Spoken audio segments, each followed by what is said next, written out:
Who is Emily Eaglin?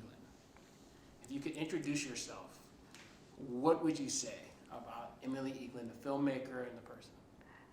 I'd say I'm very interested in critical social justice. That's like my #1 main thing. I'm very interested in satire and letting people laugh while simultaneously calling them out. I'm very interested in making things that I'd want to watch on my YouTube channel and in other places for film fests and stuff.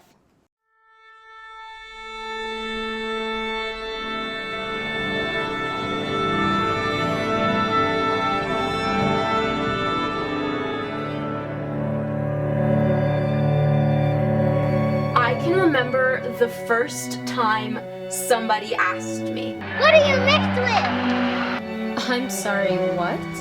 I said, "What are you mixed with?" And are you black? Are you white? Are you orange? Are you gray? Are you... I'm a lot of things, actually. Okay, great. Because I already have the answer in my head, and whatever you have to say that goes against my prejudgments will be aptly disputed. My inspiration for that piece is actually daily life, getting answered that question, like most days of the week when I was meeting new kids. Like, what % are you? It's like, I thought about it, I'm like, wait, that's not a question I ask other people. Why is it so important for them to know that before they know me? So I can dole out my stereotypes accordingly and proportionately. So I just wanted to really make a statement on it. So I said, you know what? Let me change this, let me do something about it, let me call people out.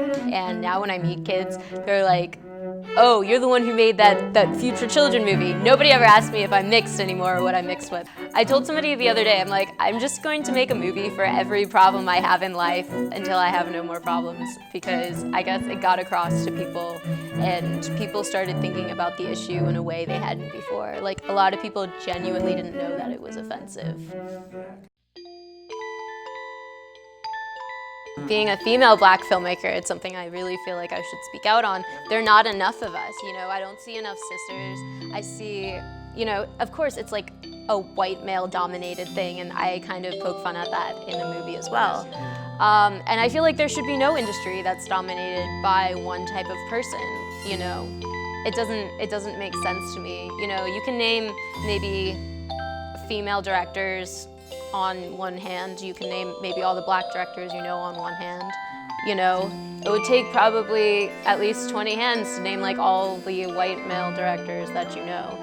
At this point, I feel like the industry is ready to move on from being such a little exclusive club in terms of stuff, and I don't know why we can't. So I kind of want to fix that, and I love seeing, you know, all kinds of movies, don't get me wrong, whether it's directed by a white male or a person of color or a female, whoever it is. I don't want it to be such a little exclusive club. It's kind of disgusting.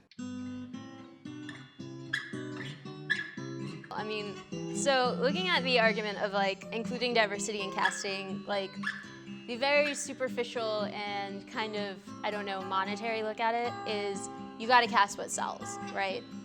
And I think that it's our duty as filmmakers to go a step above and beyond that. When people are casting and they say they want a female who's 27 years old, basically what they're saying is they want a white female, unless they say ethnically diverse or urban. Like, I hear this a lot, and I've been hearing this for years. That's why I made Putting Black Casting on Blast, because they know that's gonna sell. They know that, you know, the Caucasian version of beauty and something that we kind of idolize in American society is gonna sell. It's just profitable.